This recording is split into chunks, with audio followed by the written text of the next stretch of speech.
loved ones, all the prodigals that have run away from God. I want their names, their information, like the photo, and I want to minister to that by laying hands on it and building an altar here. We're going to be fasting and praying for it. This is going to happen on April 21, 6:30 p.m. It will be by Zoom. You don't need to come.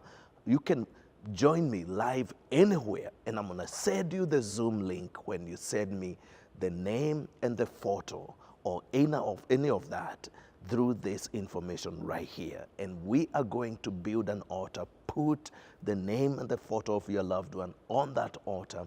My team and I are going to come fasting, praying, and lay hands on it and watch what God will do. The prodigals are coming back. And by the way, I'm offering you resources, free resources on how to get your prodigals back. You can get on my YouTube page or you can go to my Facebook platform or on the website, and you find all that information to help you bring your prodigals back. I'll tell you, prayer works.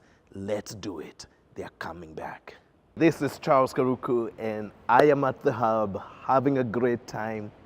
And I'm going to talk about the prodigal most attacked is the one with the greatest call on their life. You should buckle your belt, because I'm talking about your son or your daughter or the person that you prayed for the most. They have the greatest call of God on their life. I've seen that correlation even in the Bible. Now, what does that look like? I'll let you know that in just a moment. But I want you to come on, subscribe to our website, like our Facebook page. Let's build this social media. Share, share, share. Let everybody know, hey, Charles is on fire, talking about the greatest attack on the life of your prodigal reveals the greatest call of God on their life. And this is very key for us to talk about this, because some of you, you've been praying for your prodigals and they've been drifting even farther and farther. It's like the more you pray, the more lost they get. And you know what?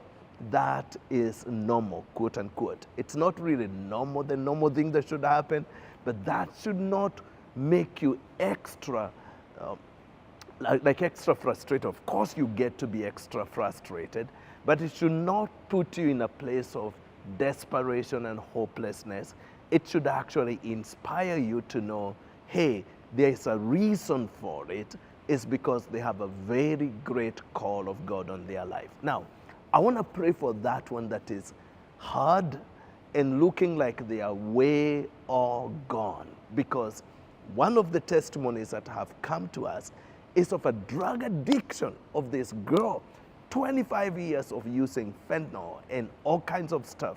She got set free miraculously by the power of God. And it is to show you that one that is far gone and looking like hopeless, that's the one that has the great call of God on their life. Now, I want you to send me their names and their photo, if you can send me their photograph. I have a Zoom prayer meeting for prodigals on April 21 at 6:30 p.m. and I want you to be in that Zoom call. I'll send you the Zoom link when you send me the name and the photo of that loved one. Email it to me, because we're going to build a prayer altar. We're going to lay hands on those prayer requests. We're going to fast, anoint them with oil, and guess what? Something is going to be broken. And like we are already receiving testimonies of this, even this testimony that came to me just a few days ago is so radical. It's a teenager who had ran away. Police were being called. The mom and dad didn't know what to do with her. And guess what? The one who is way gone out there is the one with the greatest call of God on their life. She has come back, and she's about to get really, really radically transformed by the power of God. So, here it is. So, the Bible tells us in the book of Psalms 139, I love that verse, that there are people that will be way lost. In fact, David writing, he talks in Psalms 139. He says, if I would make my bed in hell, there you are with me. He's saying, I cannot run from the presence of God. Verse 7 actually puts it this way: where shall I go from your presence? From your spirit, another version says. Where shall I flee from your presence? If I make my bed in hell, you are there. If I take the wings of the morning and dwell in the edge of the sea, even there your hand shall guide me, and your right hand shall take hold of me. And I say, surely the darkness shall cover me, and light shall be as night about me. Even the darkness is not dark to you, for the darkness is light to you. God is like, I don't care how dark they are. I don't care where places they've gone, hell, I'm going to be there. There's a pastor's daughter who had ran away from the father, the mother, and gone to a distant place and was in this pornography convention. I've told this story before. And while in the pornography convention, where they are selling all the sex toys, pornographic stuff, adult stuff, it's awful, it's dark. And it's a convention of the darkest, most perverted things being on display. She is in this convention. And guess who was in the convention? God was also in the convention. Because God is also, his presence is everywhere. And so there was this group of Christians that had bought a booth, and they had said, we read your hand and we interpret your dreams for you.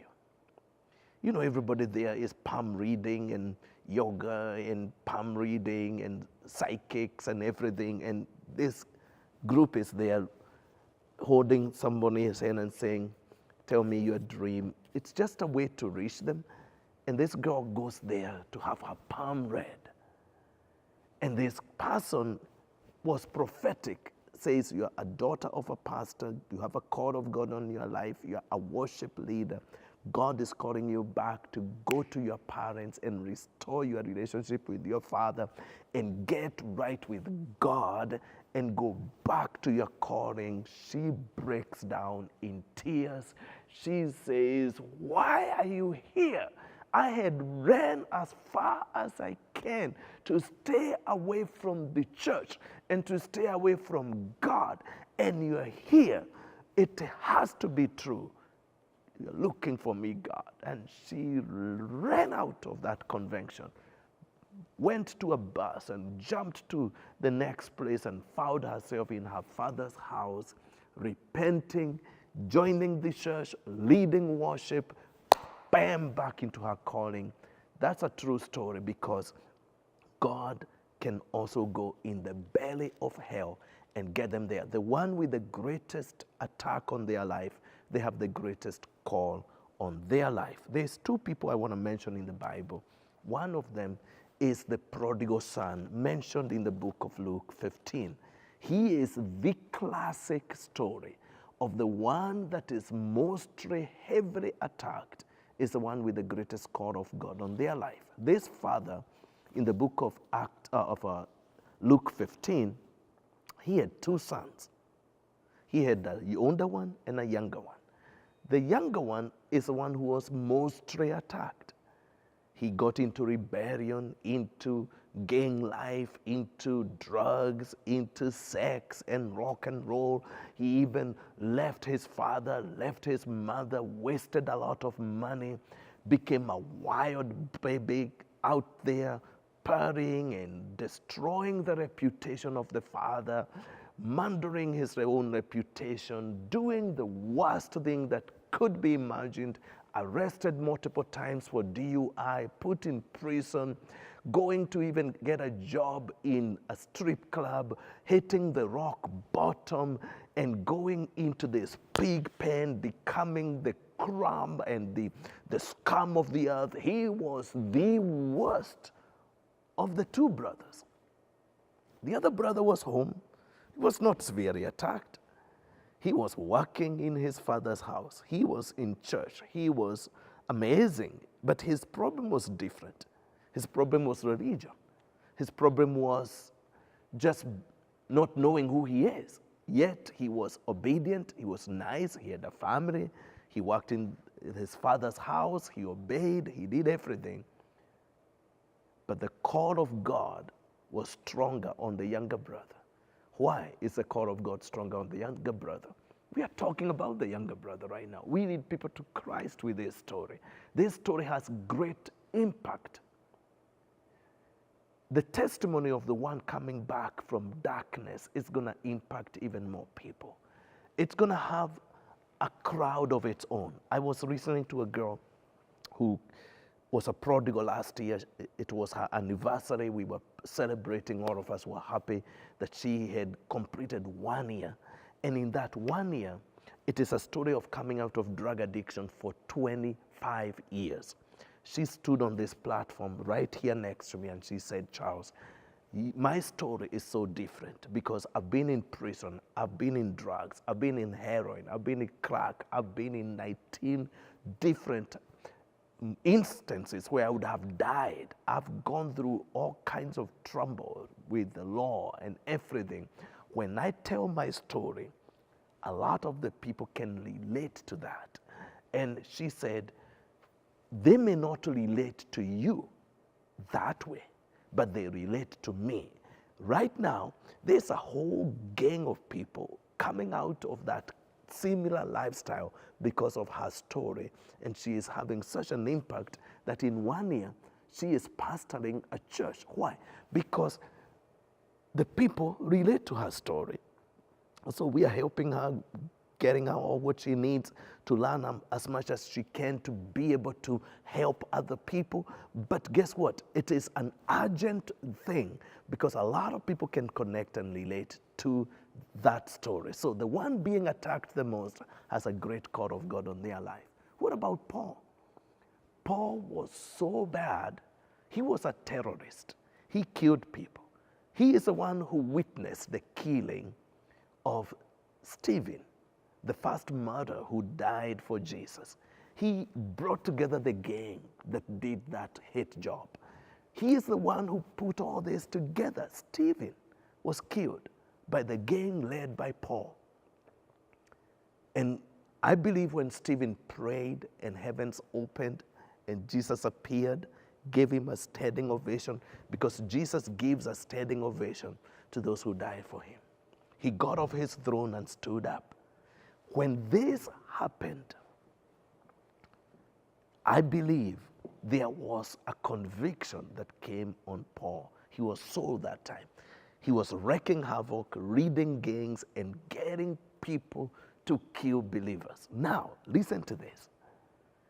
The encounter he had on his way to Damascus to go do another killing and destruction of Christians, it was Jesus saying, you have worked so hard for Satan.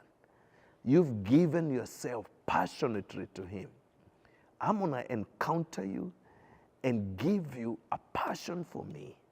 And you're going to have the same drive and more, but now doing it for my glory. I'll tell you, God is grabbing the gang leaders.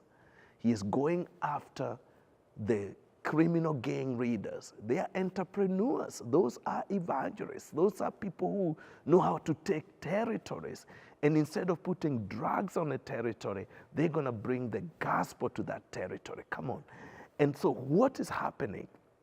God is saying, nobody is too far gone for me. Remember, even in hell, I'm there. And I want their names. In fact, share this video and invite someone, because I'm going to believe God when we pray together on April 21. I'm going to be doing this prayer meeting where we are going to pray for the return of prodigals. We're going to join in agreement, and I want to send you the Zoom link for that, but you request it by sending me the email with a name or a picture or both of the person you want us to pray for. I'm going to put that picture on and the prayer name on my altar here. And we're going to fast and pray and lay hands on that. And we're going to see God do what God can do and you and I cannot. He is God, and He wants us to call on His name to do what only Him can do. So I'm excited about this, the return of prodigals. I'm doing a series on it every Sunday and Tuesday here at the Hub, and we are bringing people to Jesus, getting them baptized in water. It's just getting started. The best is yet to come. Share the video, subscribe to my Facebook and also my YouTube channel. I will be bringing you a lot of content like this, and this is going to not only equip you, but change your life as well. We'll see you soon right here at the Hub. God bless.